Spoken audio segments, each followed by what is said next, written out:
Escape students, and welcome Nick, Joe, and Gareth. This is the fourth of a series that we had this week, where we're looking at different ways of into coaching and the different opportunities that there are that we have in coaching, and we've had some good sessions. Just to fill you on the music, Nick, Joe and Gareth, we've developed a theme now. We're trying to pick the appropriate piece of music to fit the guests that we've got on here today. So you're heroes if you didn't know it. And that takes me back to 2012, where I think it was a seminal moment in para sport.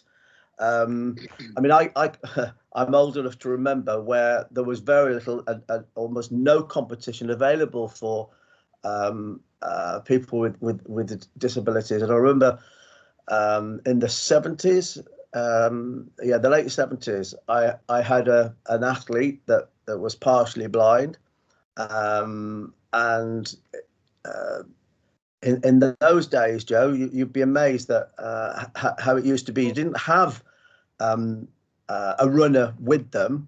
You had to stand at one end of the track.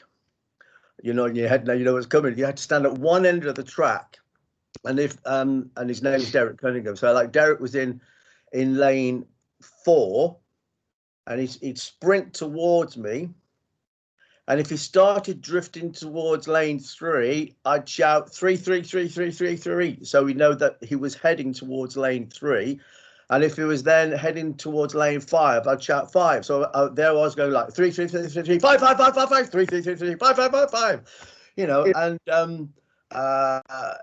how the sport has come on from those days, because it did my lungs and chest no good, you know, having to scream and shout like that.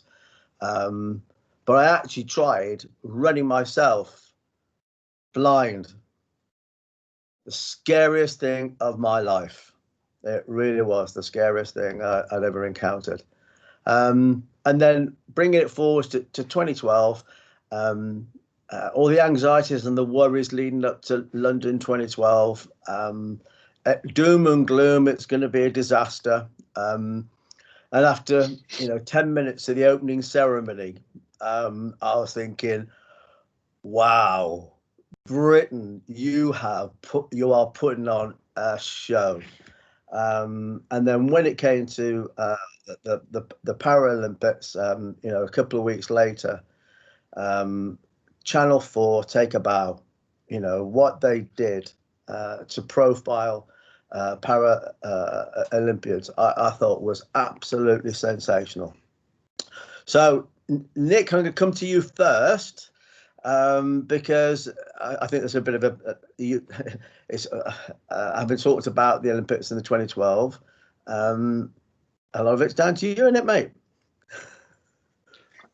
I wouldn't go that far, Tony, but I'm certainly not old enough to remember the 70s, but I definitely remember 2012, and that song as you said, that song has specific significance for the Paralympic movement. And if anyone hasn't figured it out, if you didn't watch it, that was the song that we came out to as the British team into the stadium at the opening ceremony. So every time I hear that song, I get transported back. I was lucky to be one of the ones that was marching with the team in the stadium that night. And as you said, Tony, I think that for parasport globally was a turning point for the Paralympic movement, and it signified two things. One, it signified the bloom of the Paralympic movement. We refer to it as stepping out of the shadows. Like London is when it really stepped out of the shadows, and it was embraced by the British public in a way that no Paralympic Games has ever seen. I think almost every single venue was sold out. The noise recorded in the athletic stadium when David Weir and Johnny Peacock won their gold medals on that night, and I was fortunate to be there, was louder in terms of decibels than what was recorded when Mo Farah won his 5K and 10K Olympic medals. So it was something that I think took us a little bit by surprise, if we're being brutally honest. We were expecting a decent show.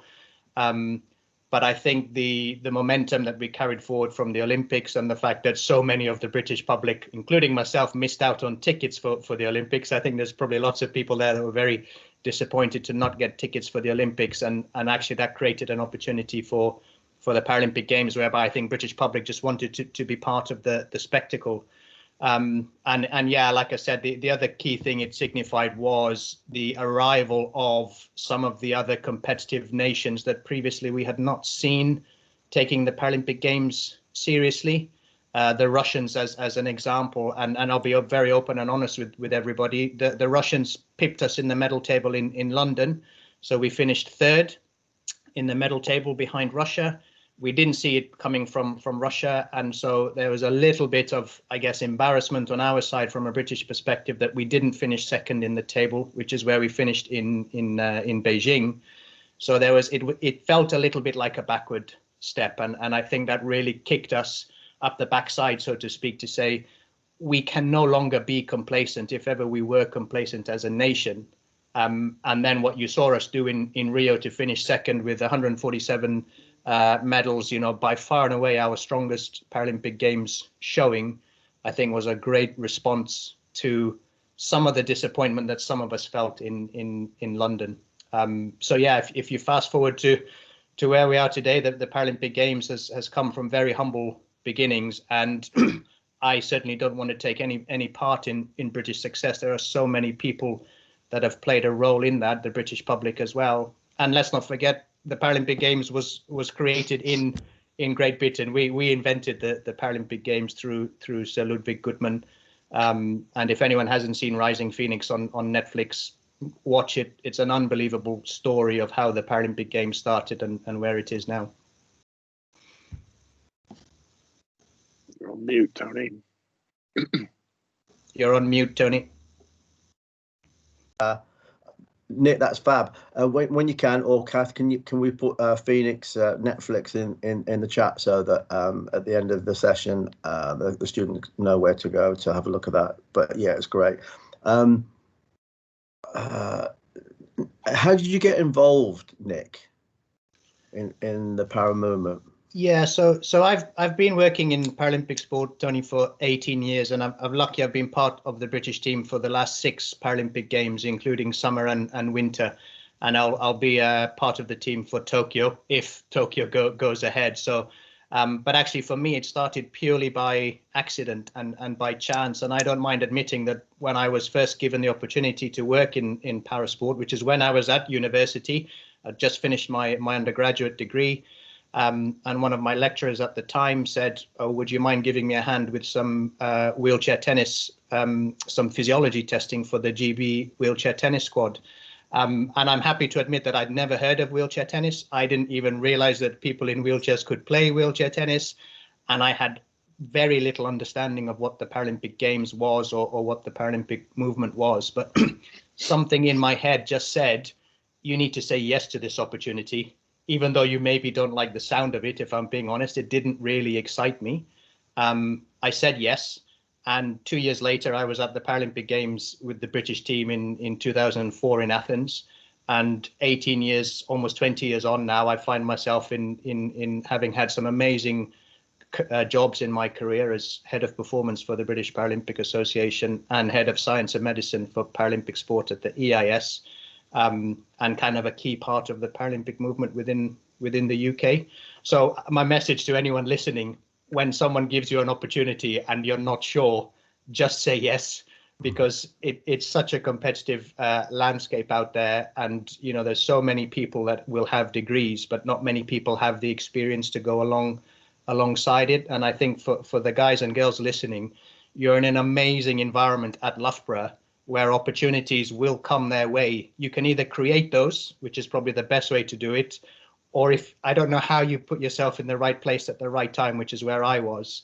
But don't come away from your Loughborough experience without having grasped some sort of opportunity. And maybe as we go, Tony, we can highlight some of the potential opportunities that might exist in this space. And parasport definitely is an amazing opportunity. Yeah. We're 11 minutes in, and I haven't asked you, Nick, what's your job? What's your role at Loughborough? So I am head of parasports at Loughborough, and in a nutshell, what we're trying to do at Loughborough is just create an amazing integrated sport offer at Loughborough that includes both elite opportunities for para-athletes to represent Great Britain or whatever country they're from at the Paralympic Games. But actually, just as importantly, it is about creating opportunities for students with and without disabilities to engage at a recreational level with parasport. And we're also just keen for anyone to get involved in parasport. So if it's coaching, if it's your research projects, or if it's, volunteer placements, we've got some really exciting opportunities that certainly came up last year and will continue to come up. Wow. Right. Well, I'm going to swing from yourself, Nick, over to Gareth. All right. Morning, Gareth. Right. Just like blind dates, can you tell us your name, where you come from, and what you do? Do you want the short or the long version of that? So, whichever. Right. All right. Okay. So, hi everyone. My name's Gareth McNarry. I'm one of the assistant performance coaches in the swimming program, and also responsible for the sort of development of the para side of the swimming program. I'm only a recent appointment to Loughborough. I started in February of this year, literally 4 weeks before we went into lockdown. So it's been a little bit of a manic 6 months to get my feet under the desk and under the table, as I could say. But my background, again, a bit like Nick, I kind of fell into coaching. It was never really on my radar. I did sports development at university, so more the business side of sports, marketing and administration and those bits. And my brother was a swimming coach, and I'd actually gone on a training camp with him to Malta, of all places, Nick. It's funny how it all comes back circular. And my old coach from the city of Cardiff was there, seen that I was doing a bit of coaching and asked me if I wanted to help out with the club at that point in time. This is maybe 2 years removed from university. I'd been working in sports development. I'd been sat behind a desk, and I was bored out of my tree doing it. So I jumped at the opportunity. Again, right place, right time. My coach said, come and speak to me. I might have something for you. This was maybe November 2005. I went to see him, and he said, right, after Christmas, I'm off to the Commonwealth Games for 8 weeks. You're in charge of the club. So I was like, okay, right. So I've got a week or two's coaching experience, and you throw me in at the deep end. And it basically snowballed from there. I spent those 8 weeks in charge of that senior performance group of that club. I spent another 18 months working with Dave as a kind of Merlin's apprentice, and then actually ended up getting my a head coaching role just outside of Cardiff in an area called Torfaen, again in South Wales. Spent 7 years there, working mainly in an able-bodied club, but we had a kind of link session between the club and the Learn to Swim program that was designed for children with a disability, and try and integrate them into the program as best we could, or give them a little bit of extra time and space. So I got involved with that. It was an interesting experience. I actually felt like it made me a better coach by having to deal with, well, the unknown. We weren't sure what was going to turn up every week. We might have kids who were fairly autistic, or Downs, or physical impairment. So you just didn't know what you were going to get week on week, and you had to think on your feet and really understand, how to communicate in a different way. So I fully believe that made me a better coach.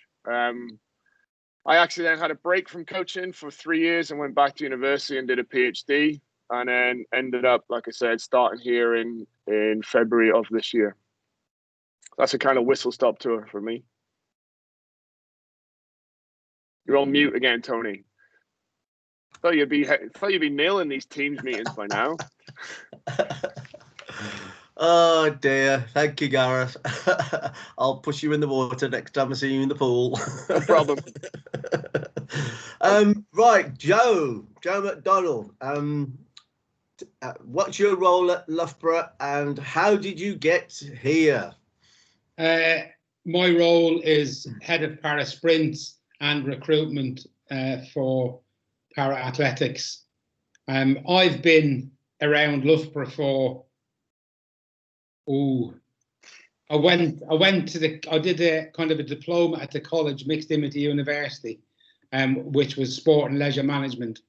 And then from that, I went to selling life insurance, which was an obvious move. And then I ended up, because I met a lady here, which we eventually got married and still live in the area. But I mean, I really got into coaching down at Charmwood, where my daughter went when she was about 7. Myself and the bloke called Dave Walsh, for those of you that don't know me, does some work with UCAD. I had my 3 girls in the group. He had his 2 girls in the group, and there was 2 other kids in the group. So there was 7. Coach would turn up one week, not turn up the next week. And me and Dave used to get a bit peed off at it. And with this diploma thing that I kind of did at the college, there was some coaching in that. And I just said to the chairman at the time, look, I can jump in and help if you want. And literally that's how it started. And me and Dave Walsh started that little group with the kids.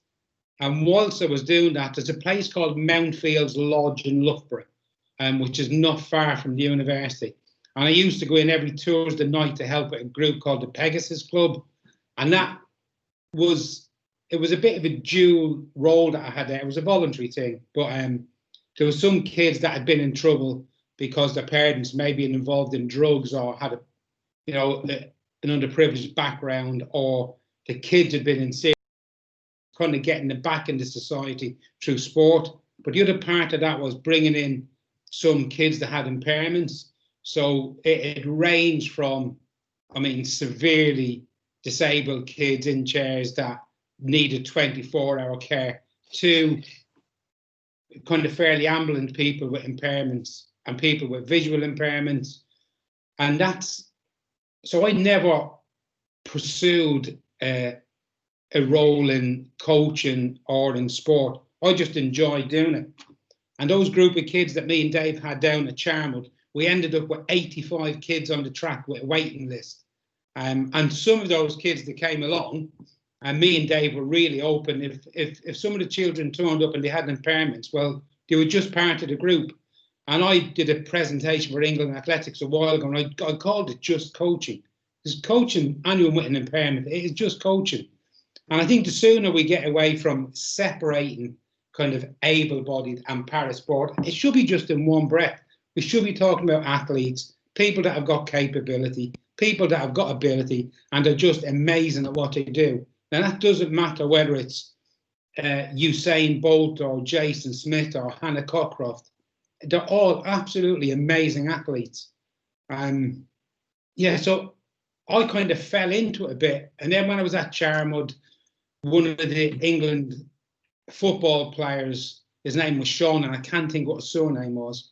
He was visually impaired. He came down to do some sprint training. Then a young girl called Selena Lick came down, was visually impaired. And then I seen Sam Ruddock running on this, actually he was in the high pack. And I just watched Sam run. I had a chat with him and I said, look, if you ever want a hand getting, just learning how to maximize what you've got, because he was obviously pretty quick. And me and Sam start working together in the October, November of 2011. And then he ran at the 2012 games. So I was sitting in the bleachers somewhere in 2012, absolutely ecstatic that I had one of my athletes on such a massive world stage. And so Sam, for me, was my learning base for being a coach in parasport. And then from Sam, I ended up coaching Sophie Hahn and then Libby Clegg. And then in Rio, the team came away with 3 gold, 3 world records and a silver medal. And it was an absolute roller coaster for me. It was, I genuinely, anyone that knows me when I talk about Paris, I genuinely love it. It's great. It's the greatest thing in the world. In fact, I went and played bocce with Nick a couple of times, haven't I, Nick? It's 1-1. It's 1-1. There's a game, Boccia, an amazing game where anybody can go and play, anyone can go and take part. And that's the great thing about parasport, is that it's so integrated, and that's the way I see it. It's an integrated thing.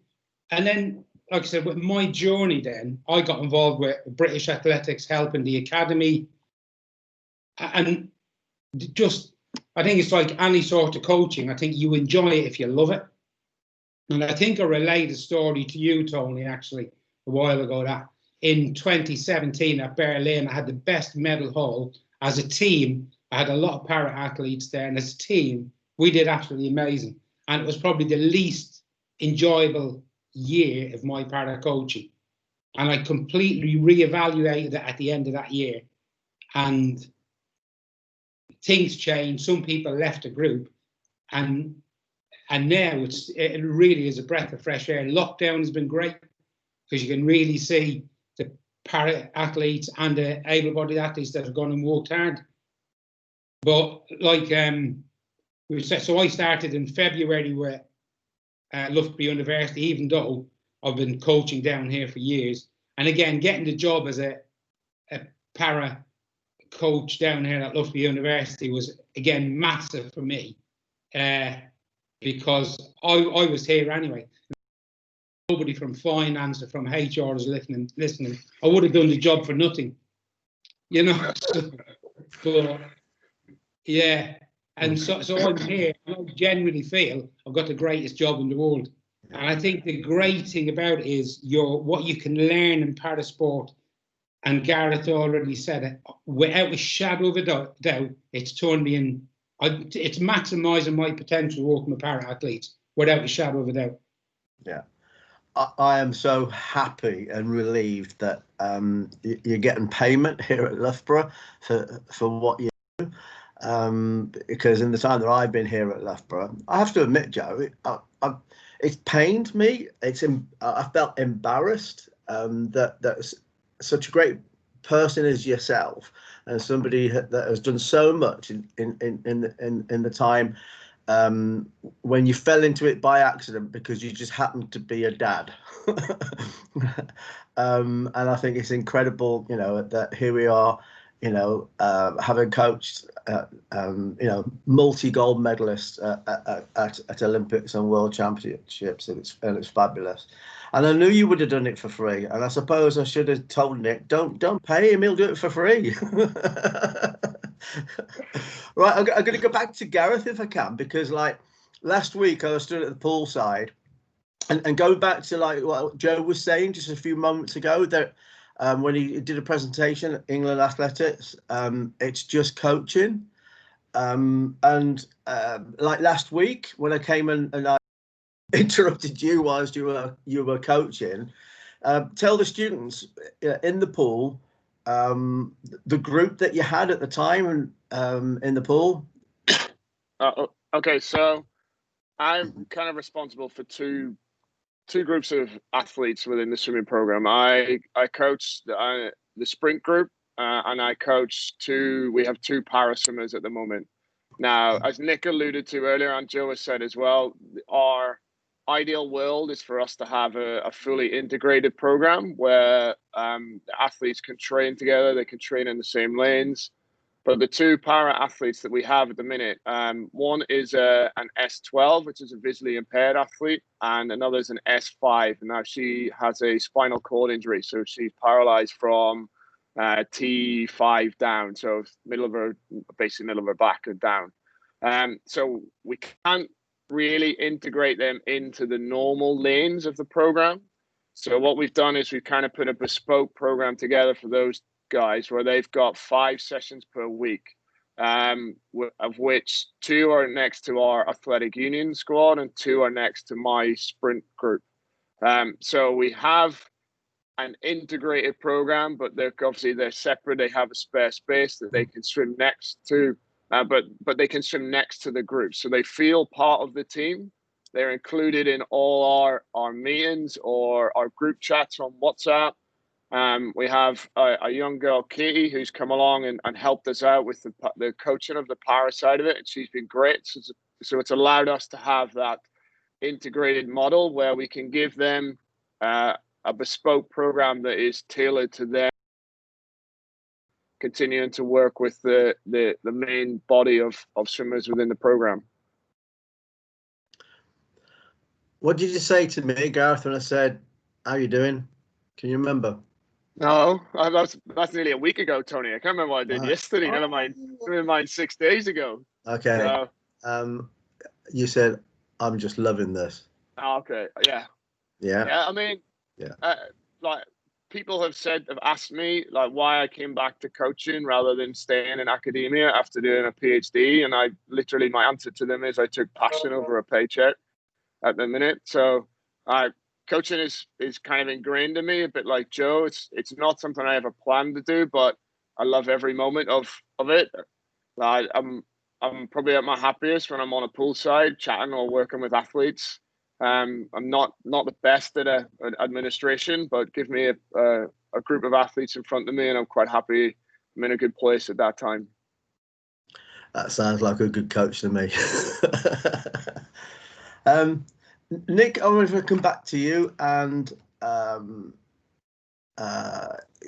perhaps offer some advice to the students on what they can do either now at Loughborough to get into coaching with para sport, or once they finish their degree. What do you think are the options available to them? Well, I think before I go into answering that specific question, Tony, just to put something out there for everyone to consider, like, if we go back to the days when you were coaching and kind of Joe's introduction to parasport, you probably couldn't earn a living as a para coach. And the same with me when I as a young sports scientist coming into the system in 2002, there were no specific jobs, full-time jobs that were there where you could get paid to either coach or be a practitioner with parasport. Fast forward 20 years, there is a world of opportunity out there where you can earn a living as a coach, specifically coaching para athletes. And there's different models, right? So Joe's a good example of someone who you can see his passion when he's talking, like he loves it. But Joe coaches both para and non-disabled athletes, and the same with Gareth. So that's one model where I think going forwards, the reality for most coaches will be, because there are 1 billion disabled people in the world, and Joe loves that stat. There are 1 billion disabled people in the world. Just stop and think about that, right? So if you're going to go into a coaching role, it's more than likely at some point you will come across an athlete with a disability.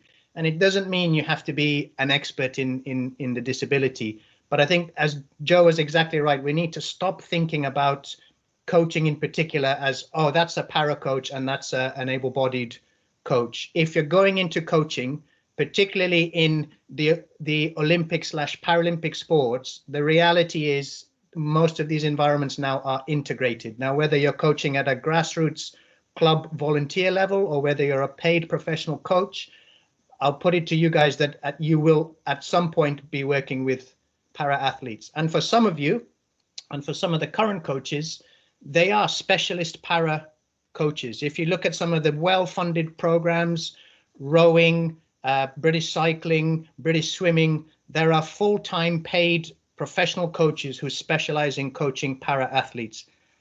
Even 6-7 years ago, that was never an option. So I think for anyone who's sat there listening, not kind of sure what to do with your career, whether you go down a coaching route or whatever, there are definite opportunities that you could seize by opening your eyes a bit wider in terms of para coaching and not shying away from it and not seeing it as anything different. Because as I love what Gareth and Joe have said, like the best thing about working with para athletes, it really, really will test your skill, your art, your science as a coach, because you have to go to an individual level. You can't deliver group type sessions. It forces you to think, what do I need to do for this individual? And I think what Gareth and Joe do really well is they think holistically, because we know this isn't an athlete. Fundamentally, this is a person. And although we're integrated, this is a person with a disability. So how do we make sure we understand what that person is going through outside of the pool or off the track? So to come specifically to your question, Tony, I mean, I think I don't want to put words in Gareth or Joe's mouth, but I think if there's anybody there that's interested in, one, grab a coffee or something with Gareth and Joe as a starter. Two, I'm wondering whether we have the opportunity for individuals to shadow and observe a couple of sessions. Obviously, COVID restrictions permitting, I think we need to be careful there. And three, like Gareth has mentioned, he already has someone who just contacted him, who's a college student on a Loughborough degree, who said, can I come and get involved? And I saw her with Gareth just the other day, supporting a session. And as and when we have formal opportunities, we will put those up on the CVA portal, and they may not necessarily be coaching opportunities per se, but we will definitely be having para placement opportunities coming up on the CVA. So I think it's always worth just keeping your eye on that. And I'm happy if anyone wants to contact me and have a chat with me on the phone about para stuff in general. More than happy for people to contact me. Thank you for that, Nick. Can I add one more thing, Tony? Go for it. Sorry, because actually Joe was plugging it earlier, but we do have amazing opportunities through my lifestyle program for students to get involved with playing wheelchair basketball. So there are 2 sessions on a Wednesday night, wheelchair basketball, 6 till 7 and 7 till 8. And as Joe was rubbing salt in my wounds, there is a bocce session every Tuesday night in Martin Hall, 6 till 7. And those sessions are just opportunity to have fun, try something different. You don't have to have a disability to come to those sessions. We've got individuals with and without disabilities there.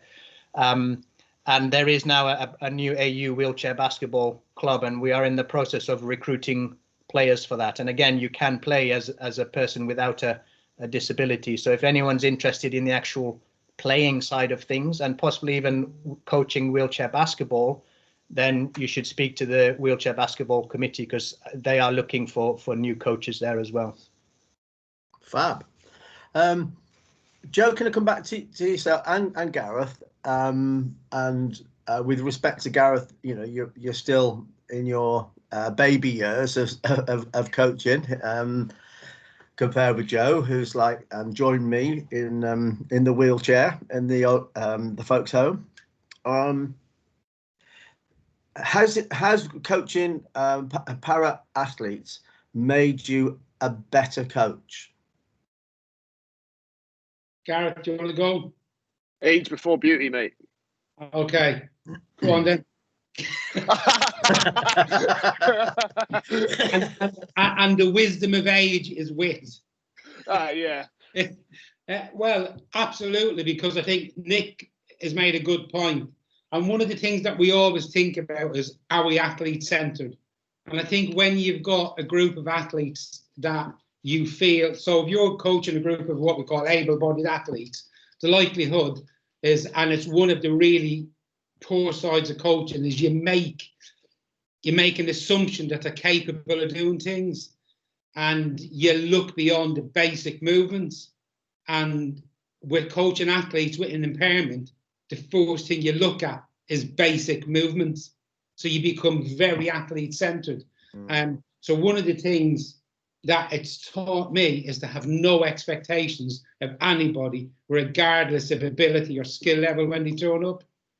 Because as Tony has said, my group of athletes are athletes that are able-bodied and have impairments. So I've got Libby Clegg, who's visually impaired. Kadena Cox has got MS. Sean Burrows has got, I forget what he's got. He's got cerebral palsy. That really went down my head. Tom Young has got NF. So I've got such a range of athletes with impairment. I've just started coaching a lad who was a professional rugby player 2 years ago. He broke his leg, got compartment syndrome, ended up having the bottom of his leg amputated. He's had his running blade 3 weeks, and he's been on the track running with his blade on. And he had a chat with me last Friday. I went over to the Matt Hampson project just to have a chat with him and kind of give him a bit of help. And he kind of reflected to me that he feels like a sport person again. He really feels like he can have a future in sport, because as far as he was concerned, he was playing rugby for the rest of his life. And that stopped, literally all of a sudden just stopped.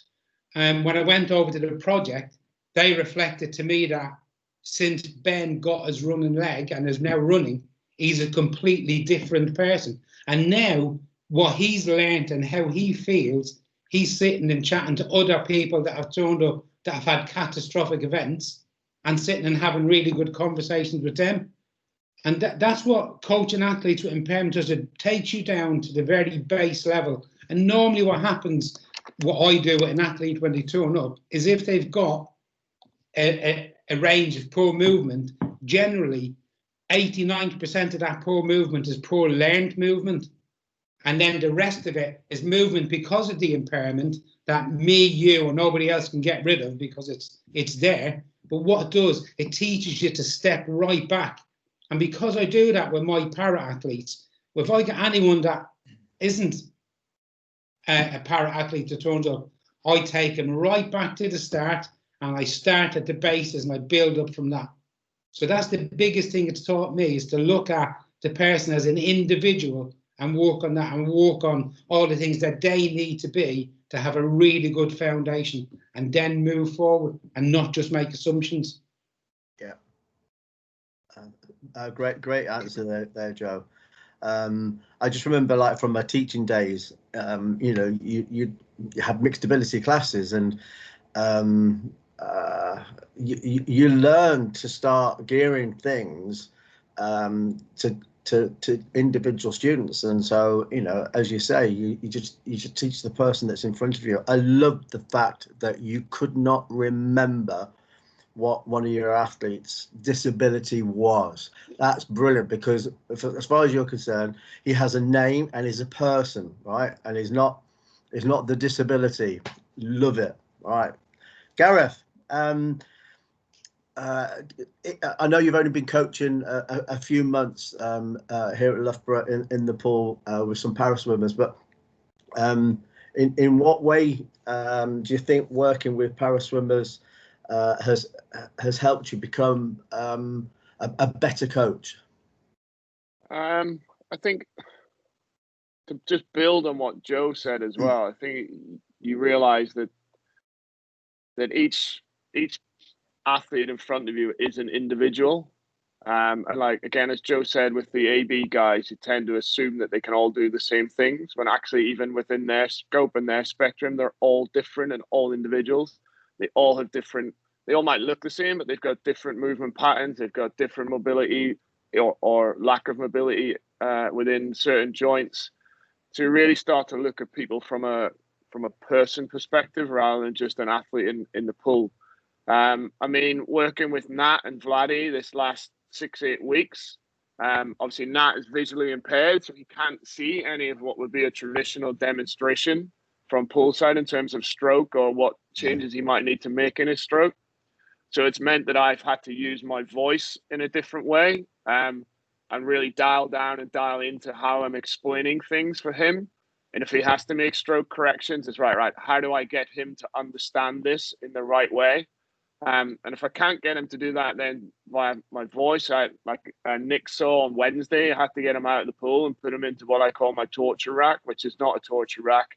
It's just a bit of flat ground on the pool side where he can lie down, and I can almost move his arm through the correct movement pattern that I want him to sort of experience it then on the land, and then he can try and transfer that back into the water. No, there's no reason why I can't do that with some of the AB guys as well, because they don't pick it up sometimes when I ask them to make changes. So those are things that you can carry over and across group, and it's like Joe said, you're coaching the person in front of you and what they can do, not what they can't do. Again, the same with Vladdy. Now she's come in, and a lot of her technical stuff, she's come from a smaller program that she swims in Malta. She maybe was only swimming a couple of times a week. She went to the Paralympics in Rio. But there's a massive amount of correction that we can make in her technically. And one of the things that we found on for example, on her front crawl stroke, it was very one arm, then the other, which then meant that her legs were concertina and up behind her the whole time. So it was acting like a bit of a brake on an air, like, so her knees would come forward, they'd slow her down. When she pulls, they'd go back out. And so we're trying to just get her into this cycle of constant one hand then the other motion, like as if you're pedaling a bike. So it helps keep her flatter in the water. And now, Nick, you actually left on Wednesday before this happened, and she actually pushed off into one of the 25s at the end and nailed this. She actually stopped after 10 meters because she felt it was weird and felt different. So it was just breaking down those barriers and having small wins here and there through technical changes, and again, making the athlete, making them aware of where they are in the water and what they're doing in terms of their own body and what they can do rather than, again, what they can't do. I love that moment when an athlete turns to you and they say, that was weird. Yeah. And I go, yes, you've Pretty made much. a change, right? Yeah. That's exactly the response that I was hoping that you'd say, so that, you know, you have changed something. You've been used to doing something in a certain way. It was a habit. And when you say weird, it means that you just broken that cycle. Yeah, let's keep on being weird. Something you said earlier, Joe, about like your most successful year was your most upsetting, and you were not happy as a coach, even though you had terrific success in Berlin. Now, whether it's para or what, you know, this will always happen, I think, to a coach at some stage in their career. So why were you unhappiest at your most successful? Like I said, it was amazing because I think the group had won, I think it was 11 or 8 medals. And I think on total, because someone had put it on Twitter that I would have finished, if Joe McDonnell was a country, he would have finished 11th on the medal table. It was a joke, someone did, but, and what I didn't realise was that there was individuals within the group that felt that they were more important than the group, and they were a real disrupting factor. And one of them was my biggest hitter, as it happens, at that particular time. And I've never charged. I said I was a volunteer coach, and I was before I got paid from Loughborough, which is great. Thank you, Nick. I never, because para athletes, unlike able-bodied athletes at a level, they will get a lot of sponsorship, and para athletes don't. In general, they don't. There's very, very few para athletes that make a lot of money. So I made a conscious decision that I would not take any money off my athletes, and that was my decision to do that, because I always felt that I was potentially going to take something away from them that was going to help their success. And it was more important. I didn't need the money. You know, I had a really good job. I was managing the Walker Snack Foods plant in Leicester. Had a really well high paid job, just part-time. I just loved coaching, and that's what I did. In fact, I enjoyed coaching more than I enjoyed going to work. So, but this one particular athlete came to me with a list of demands. And one of the list of demands was that they wanted certain people kicked out of the group because they felt it was detrimental to their success. And at the end of the conversation with this particular athlete and the parents, I just said, I think you need to go and find another coach. And I will say, because I took the athlete from never competing to a point where gold, European, world, European, Commonwealth, Paralympic champion, held the records in 100 and 200. It was quite upsetting, and I really had to sit and reflect. Actually, the 2 months that I reflected, and I chatted to my wife, and I said, I might jack it in. I might just give it a miss, because I just didn't feel like I was enjoying it. And my wife, who's very straightforward, gave me a bit of a dose of reality. And so I sent the athletes, certain athletes, I sat down with them and I said, you won't be training with me anymore. This is what I'm doing. And I literally just got rid of all the people out of the group that was making the group unhappy and ultimately making me unhappy. And like I said, one of them was my biggest hitter. And it was such a relief. Yeah. And the next year, a young girl who had been coaching for a couple of years called Amy Hunt, who's able-bodied, all of a sudden got more attention than she had before. And I really got back to loving what I was doing, working on the basics, working with individuals. And she broke it in Asher Smith's 200-meter world record. Tom Young went and won 2 golds at the Europeans. And then as a coach, all of a sudden then, it's like kind of lighting that fire in your belly. It was just absolutely incredible. And it was the great learning curve for me was that I should have seen things like that should never be a surprise.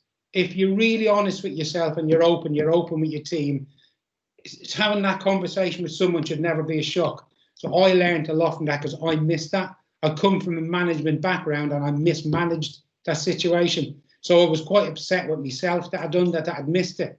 And then all the athletes that came afterwards that told me what was going on, why there was some disruption in the group.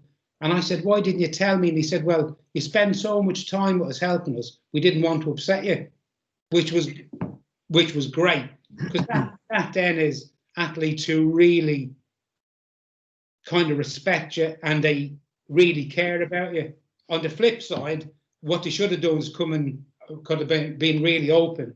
But those people left or went, and I'm here today, working for Loughborough University, again, just massively enjoying what I do. So never to face up, and you'll get those challenges as a coach. You'll get challenges where you have to reflect. I don't know whether you do this, Tony, or not, but if even an athlete gets an injury, the first thing that I always think is, what did I do wrong? Absolutely. Did I do something wrong? I look at my training plan, I look at what I've done, did I get it right? And the first thing I check is what I done. So don't ever be afraid to sit and reflect, and don't be afraid kind of to constructively challenge things before they get to a point where they become a real distraction. Yeah. We're like two peas out the same pod, I think, Joe. Likewise, if an athlete gets injured, I always think, how did that happen? What did I do wrong? But just to balance it out, sometimes you as a coach have done absolutely nothing wrong. Oh, excuse me. And then you discover later down the line that actually it was the fault of the athlete themselves in terms of their lifestyle. Not sleeping over a period of time properly and recovering from training sessions because they're a bit of a party goer. And you can't always take responsibility for everything that happens. There is, the athlete themselves, has to have some responsibility to look after themselves. I really like management, Tony. So does that managing, it's understanding and being confident in what you've done. Always reflect on it. Yes. But quite often, if you're managing your situation, right, if your athlete has been out all night and hasn't been sleeping and turns up for the session, and it's challenging that individual around expectations. Is that because you've been out with them, Joe? Oh, at my age, I'd last to about 10 o'clock. I'll be on my way home. I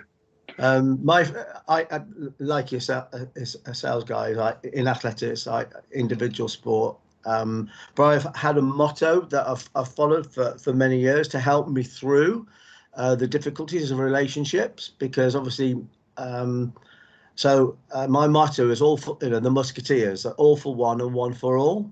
So it's about anybody that comes into that group of athletes that I coach, that they are there to give their best and to work hard on behalf of all the other people in the group. they take it in turns at the front of the pack, like the cyclist in the pursuit, the person at the front breaking the wind, and very much on the track with 400-meter runners. Similar kind of thing. The person at the front is pegging out the pace, and they take it in turns for each other. And if every single person must work hard for each other, even though come the Saturday, the weekend competition, they may well be competing against each other, but they give up their best for each other, knowing full well that in return the other people in the group are giving up their best to themselves as well. And whenever there's disharmony, whenever the relationships between the athletes is not good, then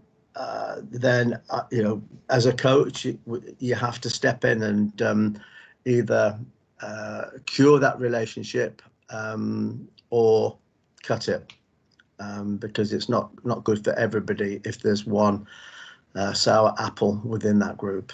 Can I just make a comment on something that Nick said earlier on?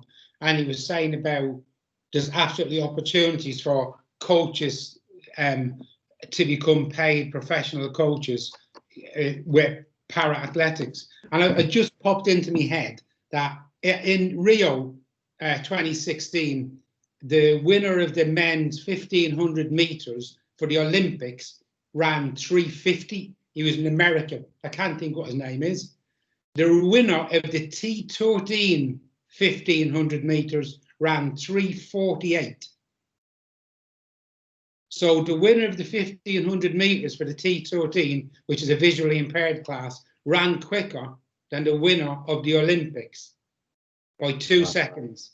So if we're talking about, working with athletes and giving them the best coach and the best training and making them the best that they can be, there are para-athletes that today can easily hold their own in an Olympic event. So don't for 1 minute think that the level of coaching with a para-athlete is different. It is not. The capability of athletes with impairments is as good, if not better, than the capability of athletes that don't have impairments. And it just popped into my head as you were talking. Yeah, can I just come in there just to add to that? Because I think that's a good point, is let's not just assume that disability means suddenly some sort of inferior performance, because we are coming to an era where para-athletes, probably with the help of technology, let's be honest, are outperforming non-disabled athletes. Now, Joe gave an example there, but some people will argue, well, it was a different paced race, etc., etc. But I'll give you two more examples. So the world record for the men's heavyweight division powerlifting bench press, you can go and see it on YouTube. I saw it with my own eyes in Rio, is 315 kilos bench press. And this person, we call him a disabled person. How can he be disabled if he's bench pressing 315 kilos? So I'll put that one to you. Then we have a single leg long jumper, Marcus Rem, German athlete, who has jumped 8 meters 50, unofficially 8 meters 50, official world record 8 meters 40. Yes, he jumps off his prosthetic blade, and for sure that gives him an advantage. Otherwise, he wouldn't jump off his prosthetic blade. But if he is allowed to compete with able-bodied athletes, he will probably win the Olympic long jump, or certainly medal in the Olympic long jump in Tokyo. And then we all know about the whole Oscar Pistorius debacle, not the murder side of things, of course, but the shouldn't he be allowed to run with able-bodied athletes. And this will come up again for those double leg blade runners, where there's a young South African lad who's featured in the Netflix documentary that you guys should go and watch. And Joe, I can't remember what he's running for 200 and 400, but frighteningly quickly, given that he starts from a standing start rather than a crouch start. Do you know what he runs? No, I don't know what his times are off the top of my head. He's like an 18, 19-year-old kid, and he is running incredibly quickly. And again, if IAAF doesn't sort their act out and get the rules clear, and my personal view is they shouldn't be allowed to compete. Blade jumpers or blade runners shouldn't be allowed to compete with non-disabled athletes, because the biomechanics is different fundamentally. But yeah, we're in an interesting space where para athletes are already starting to outperform non-disabled athletes, and that's a brilliant thing because it makes you really think about, well, what does it mean to be disabled? And I love the controversy that creates, because it's just a really good debate for everyone to have. And this year at the British Champs, Harry Aitkins won the 100 metres in 10:35. Is that right? I think it was 10:35. Jason Smith, who's a visually impaired athlete, his PB is 10:28. And I watched the Norwegian chap, and I won't say I don't know his name. I do know his name, I just can't pronounce it. He ran in Dubai last year and literally jogged in a 10:40. Yeah. Wow. This chap has been competing 2.5 years. Yeah. We've only got a few minutes left, so I've just checked in the group chat to see if there've been any questions put there by the Scape students, and there hasn't. But is there any of the Scape students that verbally would like to put a question to Gareth, Nick, or Joe? And whilst you're thinking about that, Nick, I'm so relieved to hear you say that the likes of Pistorius should not compete against my athletes, because we used to, it like drove us mad, because it's like, that guy can't suffer from lactic down the home straight with two prosthetic legs on him. Yeah, and you know, just to give another example, so, and this is not taking away anything from these athletes, right? Yeah. But if you take Richard Whitehead as an example, he can run a 2:40 marathon, and he's a sprint athlete. And he runs, Joe might know what he runs for 100 and 200. And obviously he runs on 2 carbon fiber springs. Let's be honest, they're springs. So, you know, you show me an able-bodied sprinter who can run a sub 3-hour marathon.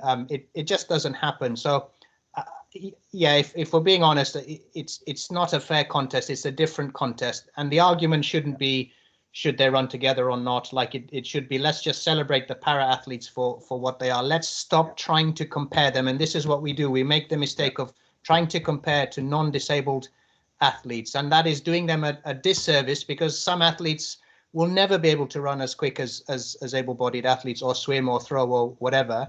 And actually some will, but it will be because of technology enables to do that. And why should we not embrace that technology? We all want to see people running as fast as they possibly can, and if it happens to be with, you know, fancy blades, it's still a spectacle. It doesn't take anything away from the athletes, as long as they're running like for like, rather than what in my view is an unfair competition. Yeah, this is a question. Questions come in. Is it difficult to individualize programs for so many athletes? Short answer? No. That's what I want to hear. Yeah, and no, I'm not wishing to patronize at all, but you know, as a coach, you in your early stages, yes, it would be a little bit challenging, but you know, you with practice, you get back. Hopefully, with practice, you get perfect, and that is the case. That your ability to store things in your head and to be able to individualize the athletes in front of you, you know, will just get faster and faster and faster. As I said, I think the other day, as a young coach, when you're looking at something, it's a blur. It's all happening so fast, and as you become more and more experienced as a coach, your eye develops to the point where you're almost slowing it down as it's happening in reality in front of you. And that's why it's so good for you folks to go and stand next to Joe and Gareth on the track or on the pool, and just say, what do you see? You know, tell me what stands out for you from that particular swim, from that particular run. And then when they point it out to you, then on the next one you go, oh yeah, I can see it now. You know, and so it's great to do and take up the offer from Nick to shadow our coaches here at Loughborough, because we've got some great people here. I don't know, Nick, Joe, and Gareth, is there anything else that you wish to say to the students about getting into coaching? Otherwise, we'll wrap up what has been a great morning. When possible, come and join us. Just come down, have a chat to the athletes if you want. But that's all obviously COVID, what we can do around COVID. But you know, when we can, you know, just come down, have a chat, because you will enjoy it. And that doesn't mean that you have to do, but just, you know, come and have a look. You will learn. Yeah. Okay, just building on that as well, and this is something Joe said to me, is just remember there's no awkward questions either. And you'll probably learn more from your athletes than they will from you in the first few months of working with a para athlete. So yeah, no awkward questions, and just ask, because you need to know to help prepare them for the best they can be. Yeah, and my last bit, Tony, would be just a reminder, like if you know, come and get involved, play bocce, play wheelchair basketball. I know we did have plans to run some wheelchair basketball coaching courses at Loughborough, which unfortunately we had to put the brakes on because of the COVID stuff, and we did have plans to do some bocce coaching qualifications as well, and unfortunately we had to put the brakes on for that. But I'm hoping they will come back online at some point soon, and as and when they do, we'll advertise that and make sure you guys know. But yeah, just get involved. Like don't be scared. There's so much opportunity at Loughborough in this space. Do they have brakes on wheelchairs, Nick? They do, actually, yeah. Oh, right, okay. I thought it was with the hands and like with the glove. That's why you had the gloves, so that you could stop. Right. No, guys, that has been fantastic this morning, and I knew it would be. You're three great people, and you bring a lot of joy into people's lives, because you help, like other coaches do. It's that same theme. You love helping other people get the best out of themselves. So thanks for what you're doing, and goodbye, everyone. We'll see you tomorrow. We're gonna have more coaches there. All the best. Cheers. Cheers, guys. Thank you. Thank you. Hello, Darren.